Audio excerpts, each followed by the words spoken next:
can when you're in a crowd. Yes.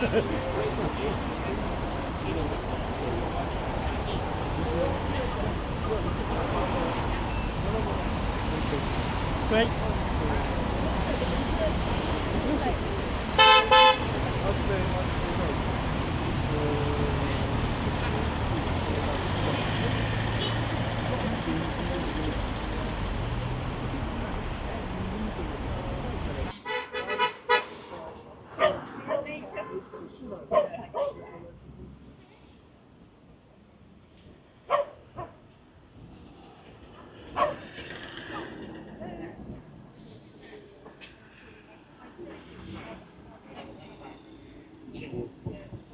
Right. This is a story about Al Amadoun. Today I want to share with you the story of a vibrant, energetic young boy. Ali Al Madoun was just 7 years old. Ali was the family's little firecracker, always on the move, always in trouble, small in size but with the heart and physique of an athlete. His father often joked about having a full-time job, just going around the neighborhood explaining Ali's latest fist fight. His uncle Ani would smile, knowing Ali had inherited that same stubborn, fiery spirit from his dad. When the family went to the beach, Ali was always the one to run off, wild and free, completely ignoring warnings and instructions. He was a handful, yes, but he was also adored. The youngest in the family, all could flash his cheeky smile and melt hearts as cousins, grandparents and siblings doted on him. But it was his dad he followed like a shadow inseparable. On November the 24th, Ali, his brother Omar, his sister Siwa, his older sister Riman, and their parents Majid and Safa were tragically killed in an airstrike. They had been sheltering at home for 40 days, hoping for safety. The strike took their lives just an hour before ceasefire was due to begin. This devastating loss shook their family, while part of their family survived, visiting a sister injured in a separate airstrike. It took several heartbreaking days to recover the bodies of Ali and his loved ones from the rubble. Ali was more than a story of mischief. He was a spirit of innocence, the embodiment of resilience and hope in the world that didn't spare him. His energy and light are reminders of the lives interrupted by conflict and of the futures that could have been. Thank you.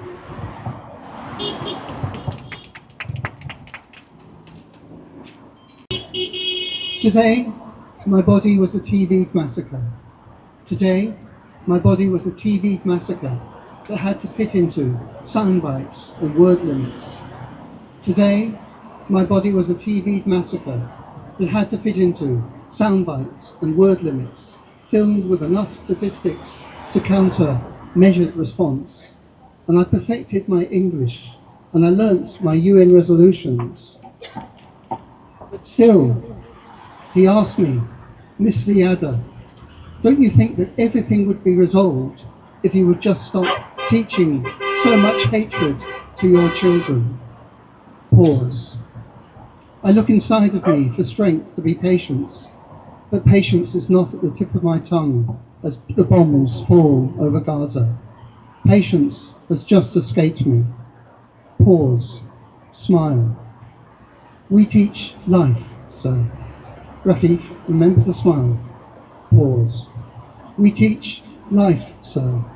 We Palestinians teach life after they have occupied the last sky. We teach life after they have built their settlements and apartheid walls.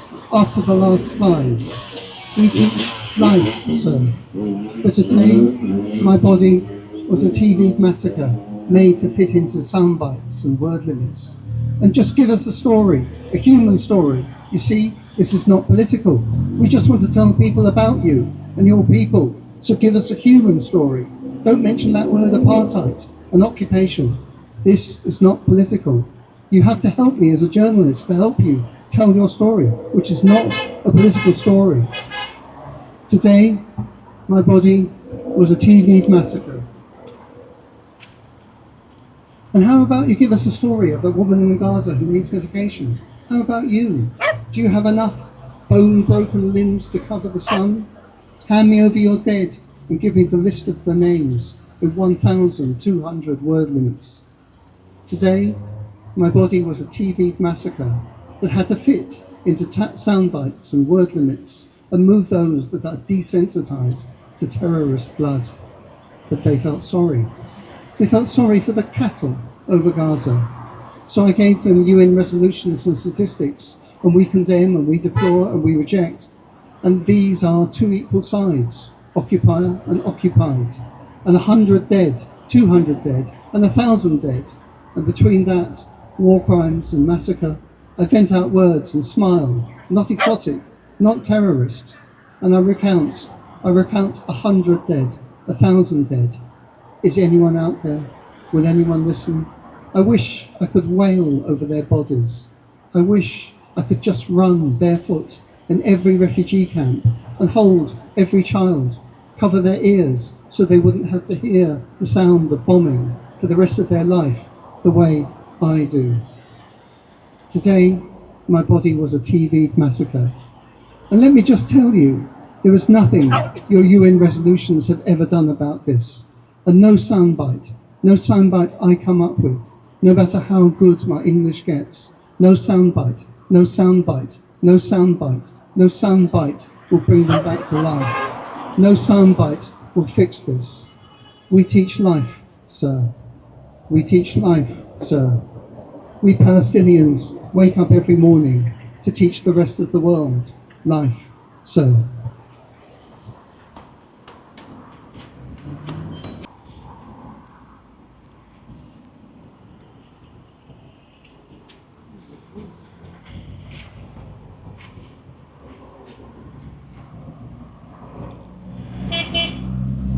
Jude Abdulaziz Abu Shaban, who was killed by the Israelis aged 14. Hers was a life tragically cut short, but one that, even in its brevity, shone brightly. She was a young girl with dreams, aspirations, and a heart full of life. Born in 2009, she grew up surrounded by the harsh realities of war. But despite the difficulties that shaped her upbringing, Jude, like any other child, pursued her passions, cherished her family, and dreamt of a life full of promise. She admired her father's stories of travel and education abroad and dreamed of following in his footsteps. Not long before the events of 7th of October, her father had bought her a new pair of earrings, but she never got to wear them. She was a typical child in many ways. She went to school, played with her brothers and sisters, was very fond of her elder brother Yusuf. She embraced life with open arms despite the chaos around her. But on the 18th of October, less than 2 weeks into Israel's massacre, Jude's life came to a sudden and heartbreaking end.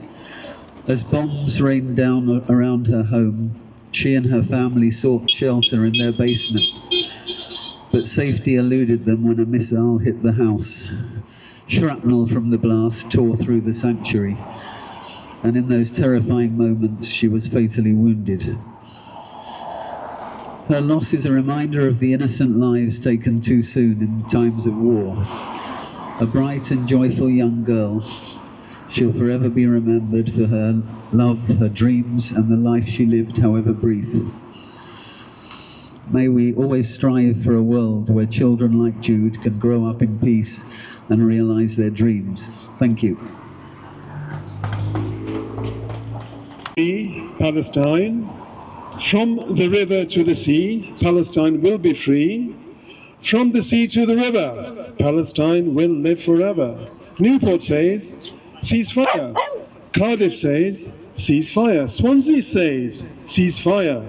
1, 2, 3, 4. Occupation no more.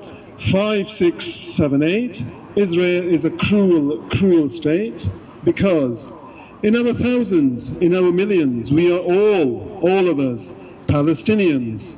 And Gaza, hey Gaza, don't you cry, because we will never let you die. Because from the river to the sea, Palestine will be free, and from the sea to the river, Palestine will live forever.